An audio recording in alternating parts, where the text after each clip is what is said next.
नमस्कार. आजची कहाणी तुम्हाला भारावून टाकेल, मनाला स्पर्श करेल आणि जबरदस्त प्रेरणा देईल. तर चला एकत्र अनुभवूया हा अद्भुत प्रवास. रात्रभर अभ्यास करताना खिडकीतून दिसणाऱ्या चंद्राकडे त्या बघायच्या. आकाशात उडणाऱ्या विमानाकडे तासनतास डोळे लावून राहायच्या. हरियाणाच्या कर्नाल शहरात 17 मार्च 1962 रोजी जन्मलेल्या एका विलक्षण बुद्धिमान आणि ध्येय वेड्या मुलीची ही प्रेरणादायी गाथा आहे. नाव कल्पना चावला. कल्पना चावला लहानपणापासूनच वेगळ्या होत्या. इतर मुलींना बाहुल्या आवडायच्या, पण त्यांना मात्र विमानांचे, ग्रहताऱ्यांचे पुस्तक आवडायचे. वडील म्हणायचे मुली डॉक्टर होतात, शिक्षक होतात, पण त्या म्हणायच्या मी अंतराळात जाईल. शाळेत त्यांचा आत्मविश्वास विलक्षण होता. शिक्षक विचारायचे मोठी झाल्यावर काय करशील? त्या निर्धाराने म्हणायच्या अंतराळवीर. लोक हसायचे, पण त्या कधीही विचलित झाल्या नाही. त्यांना माहिती होतं स्वप्न पाहायचं आणि ते पूर्ण करायचं. कल्पना चावलांनी 1982 मध्ये पंजाब अभियांत्रिकी महाविद्यालयातून एरोनॉटिकल इंजिनिअरिंगची पदवी घेतली. पण एवढ्यावर समाधान नव्हतं, म्हणून 1984 मध्ये टेक्सास विद्यापीठातून मास्टर्स आणि नंतर 1988 मध्ये दुसरी मास्टर्स पदवी व PhD पूर्ण करून त्या थेट नासाच्या स्वप्नाच्या दारात जाऊन ठेपल्या. पण ही सहज साध्य गोष्ट नव्हती. त्यामागे अपार मेहनत, परिश्रम आणि जिद्द होती. याच काळात त्यांनी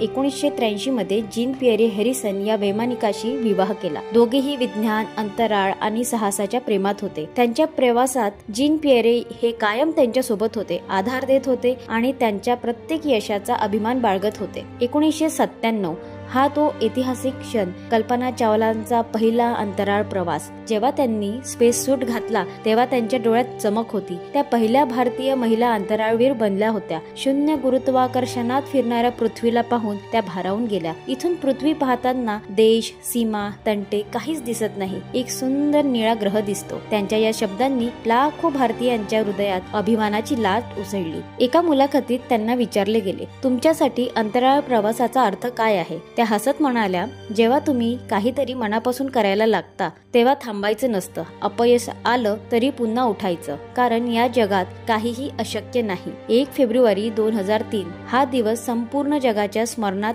कायमचा कोरला गेला. संपूर्ण नासा आणि भारतातील लोक उत्कंठेने वाट पाहत होते. त्यांच्या कुटुंबाने टीव्ही समोर आसन मांडले होते. भारतातील अनेक घरांमध्ये लोक टीव्ही समोर बसून त्यांच्या यशाचा आनंद साजरा करायला सज्ज होते. भारतातील तिरंग्यासह स्वागतासाठी अनेक ठिकाणी जल्लोषाची तयारी सुरू होती. कल्पना चावलांच्या मनातही उत्साह होता, पुन्हा आपल्या मातीत पाऊल ठेवण्याचा, आपल्या प्रियजनांना भेटण्याचा.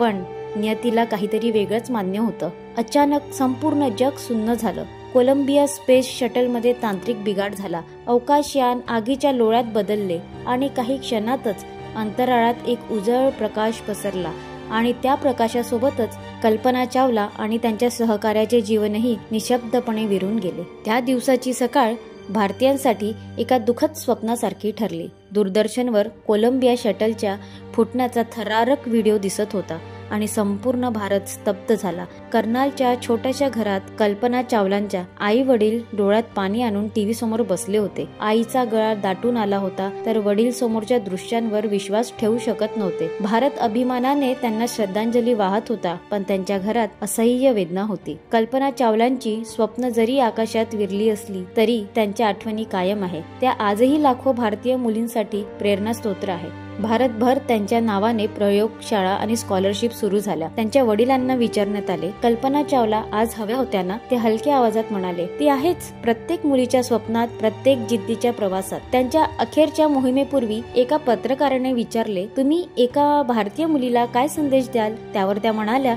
तुमचं नाव, जात, देश, परिस्थिती महत्वाची नाही. महत्वाचं आहे ते तुमच्या मेहनतीला दिलेलं वचन. स्वप्न पहा आणि त्याचा पाठलाग करा. कल्पना चावलांनी केवळ अंतराळ प्रवास केला नाही, तर संपूर्ण भारतीय तरुणांना मोठे स्वप्न पाहण्याची आणि त्यांच्यासाठी झटण्याची प्रेरणा दिली. त्यांच्या कार्याने विज्ञान आणि संशोधन क्षेत्रात नव्या संधी खुल्या झाल्या. आजही जेव्हा कोणी आकाशाकडे बघतं आणि मोठ्या स्वप्नांची कल्पना करतं, तेव्हा कुठेतरी कल्पना चावलाचं नाव अलगद आठवतं. कल्पना चावला आपल्यात नसल्या तरी त्या आपल्या स्वप्नात, जिद्दीत आणि प्रेरणेत जिवंत आहेत. त्या आपल्याला शिकवून गेल्या स्वप्न पहा, त्याचा पाठलाग करा आणि थांबू नका. तर ही कथा तुम्हाला आवडली असेल, तुमच्या मनाला स्पर्श केला असेल तर लाईक करा, कमेंट करा आणि शेअर करायला विसरू नका. कथालयला सबस्क्राईब करा आणि अशाच प्रेरणादायी कथांसाठी सोबत रहा. पुन्हा भेटूया एका नवीन आणि अनोख्या प्रवासाला. धन्यवाद.